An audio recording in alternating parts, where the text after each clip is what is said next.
Pemirsa, sejumlah keputusan wasit menjadi sorotan saat laga Indonesia melawan Uzbekistan di Piala Asia U23 berlangsung. Masyarakat menilai ada 3 keputusan wasit yang membuat Indonesia kalah dari Uzbekistan.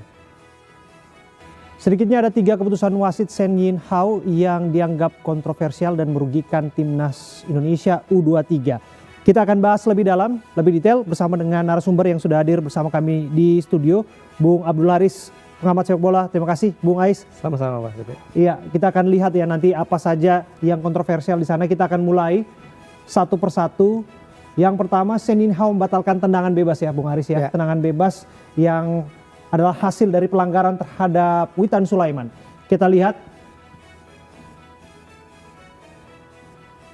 Ya, awalnya Shen Yinhao memberikan hadiah free kick kepada Garuda Muda ya. Akan tetapi ada laporan dari ruang video assistant referee yang mengenai kemungkinan penalti timnas U23 ataupun tidak. Kita akan lihat. Ini dia detik-detik itu. Witan dilanggar di sana. Iya, ini memang agak rancu ya karena di sana nah ini kejadiannya tepat ada di dalam kotak penalti atau minimal Witan menginjak garis penalti ya. Iya. Dan ada possible penalti saat itu. Kita lihat ada tayangan ulangnya, kita sengaja perlambat lagi ya Mas Haris ya. Untuk memperjelas kemudian mengapa kemudian ada anggapan bahwa ini diduga tadinya adalah penalti. Betul. Nah ini dia. Ada pelanggaran yang dilakukan, Witan terlihat kesakitan dan protes di sana. Dan ada sentuhan terhadap kaki Witan di sana melalui paha sebelah kiri dari bek pemain Uzbekistan ya. Betul, awalnya wasit Shen Yinhao ini meniup peluit untuk pelanggaran ya, tapi bukan di dalam kotak penalti, di luar ya, sedikit di luar kotak penalti. Namun ada call dari VAR yang membuat akhirnya ada pengecekan ya, possible penalti. Tapi kenyataannya justru di sini tidak ada, dianggap tidak pelanggaran. Nah ini yang menarik ya, tidak pelanggaran dianggap pemain Uzbekistan ini melakukan sliding dengan bersih ke arah bola ya, dan Witan dianggap diving. Kalaupun Witan diving harusnya ini Witannya kartu kuning. Nah ini yang menjadi tanda tanya, apa yang ada di pikiran Shen Yinhao waktu itu untuk kemudian memberikan justru bola netral ya? Betul, drop ball ya. Drop ball untuk Uzbekistan. Untuk Uzbekistan. Oke, kita akan lihat ada insiden kedua, gol Muhammad Ferrari yang dibatalkan. Bek timnas U23 Muhammad Ferrari mencetak gol di menit ke-61. Sayangnya wasit membatalkan gol tersebut setelah melihat VAR. Kita akan lihat. Ini tak berselang lama sebetulnya ketika kemudian kita melihat di menit ke-61 ketika sudah ada selebrasi, sudah tepatkah kemudian keputusan Shen Yinhao ini, Bung Ais? Betul ya. Kalau kita lihat dari sudut pandang yang tadi ya, ini sepertinya tidak, tapi kalau diperlambat dari sudut pandang VAR ini memang terlihat ada satu kaki Ramadhan Sananta yang lebih dekat dengan garis gawang. Kita lihat ya. Tayangan ulangnya ya. Ini adalah versi gerakan lambatnya. Nah, kalau dari angle ini kita melihat kelihatannya tidak offside. Betul. Tapi di angle lain memang ini bicara soal angle ya. Betul. Sananta kelihatannya memang ada aktivitas yang dianggap secara aktif mempengaruhi terjadinya gol. Betul. Nah ini kalau dari angle yang diberhentikan oleh wasit VAR, Sivakorn Udom dari Thailand, memang terlihat ada garis yang menyatakan bahwa Ramadhan Sananta ini offside. Ini angle yang menunjukkan yang tidak kelihatan ya. Oke. Dan terakhir, kartu merah bagi Rizky Ridho. Ya. Ini yang sangat disayangkan. Kapten timnas ini bermain begitu mantap, begitu optimal dalam beberapa laga terakhir, namun sayangnya diganjar kartu merah. Kita akan lihat apakah kemudian tendangan terhadap pemain Uzbekistan ini, Jasurbek Jalolidinov, ini pantas diganjar kartu merah di menit ke-84. Kelihatannya sih pantas ya. Atau saya yang agak berlebihan ini Bung Ais? Iya, ini awalnya wasit tidak memberikan pelanggarannya, tidak meniup peluit. Dia memberikan bola jalan, tapi karena ada call dari ruang VAR, akhirnya wasit setelah mengecek video VAR menyatakan ini penalti karena ada gerakan lanjutan dari Rizky Ridho yang menstamping ya ibaratnya paha dari Jasurbek Jalolidinov ini nomor 10. Jadi Anda sependapat bahwa ini kartu merah? Ya, memang agak sulit ya karena dalam kondisi seperti Kalau kita ini, lihat kan sesungguhnya intensinya kemudian ke arah bola, Iya. tapi ada gerakan eksesif ya, gerakan betul. sebagai ya akibat dari tendangan membuang bola itu yang mengarah Nah, ke ini dia. bagian yang membahayakan. Betul, ya memang kalau diulang-ulang dengan video ini tampaknya akan sangat dramatis ya. Oke. Tapi kalau dalam kondisi di lapangan, ini kan kondisi saat Jaloliddinov menghampiri Ridho, sehingga sulit ya dilihat apakah memang Ridho ini telat tarik kakinya atau memang sengaja dia memasukkan kakinya ke arah daerah berbahaya kepada Jaloliddinov. Oke, kalau kita lihat ya, apa yang kemudian hasil dari pertandingan ini, tentu saja keputusan-keputusan itu dianggap mengecewakan. Bahkan ini juga disampaikan oleh pemain timnas. Ada Justin Hubner yang menyampaikan protesnya, ia kecewa terhadap pimpinan Shen Yinhao yang diunggahnya dalam media sosialnya. Tapi lepas daripada apa yang disampaikan oleh Justin Hubner, nah ini dia, kita harus blur itu. Ia mengaku sebetulnya penampilannya tidak bagus ya. Betul. Tapi apa yang disampaikan lewat postingan Instastory-nya, dia memberikan protes kepada Shen Yinhao. pengadil lapangan. Betul. Ya memang kita harus akui performa timnas kurang maksimal ya di tandingan itu. Oke. Dan bicara soal Shen Yinhao, kita mau lihat ini sosok wasitnya. Sebetulnya wasit berkebangsaan Cina ini masih relatif muda, Betul. Mas Ais. Usianya 38 tahun, ia memiliki lisensi FIFA sejak tahun 2018. Ia berpengalaman di Piala AFC, bahkan Liga Super Cina juga.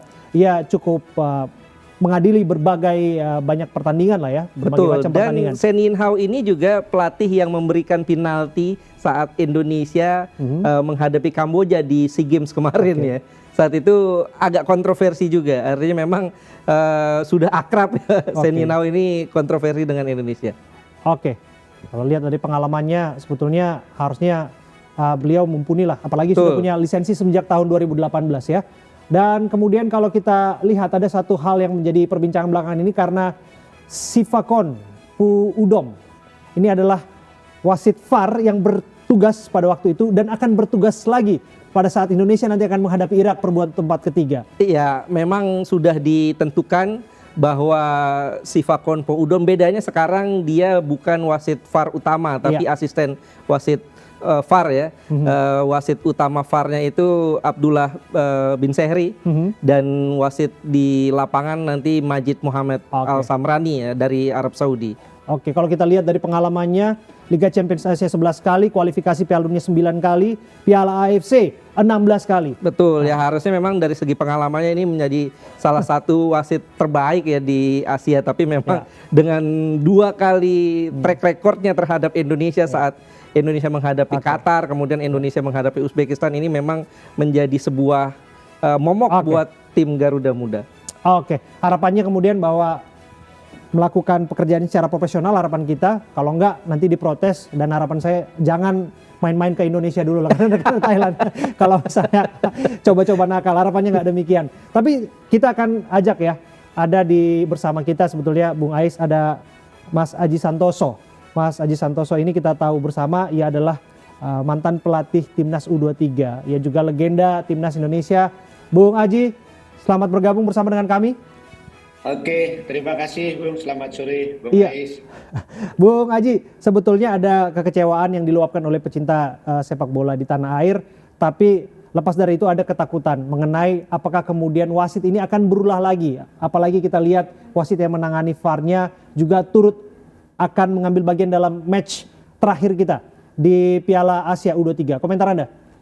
Ya, kalau dari pertandingan ketika melawan Uzbekistan, jelas memang ada 3 kasus yang itu memang sedikit membingungkan, tetapi kita harus mengedukasi terhadap pecinta sepak bola Indonesia, para supporter, bahwa memang untuk kejadian Ferrari sama Rizky Ridho menurut saya itu clear, memang keputusan wasit sangat tepat. Itu juga terbukti dari pernyataan Bang Jimmy Natipulu yang beberapa hari lalu menyatakan bahwa masalah Ferrari sama Rizky Ridho itu clear, tetapi memang yang sedikit membuat confused itu keputusan diambil ketika Witan Sulaiman dilanggar. Itu memang menurut saya ada sedikit pelanggaran dan itu di dalam kotak penalti. Kenapa? Karena saya melihat kaki dari Witan Sulaiman itu menginjak garis putih itu kaki kiri. Berarti kaki kanannya kan ada di dalam kotak penalti box gitu.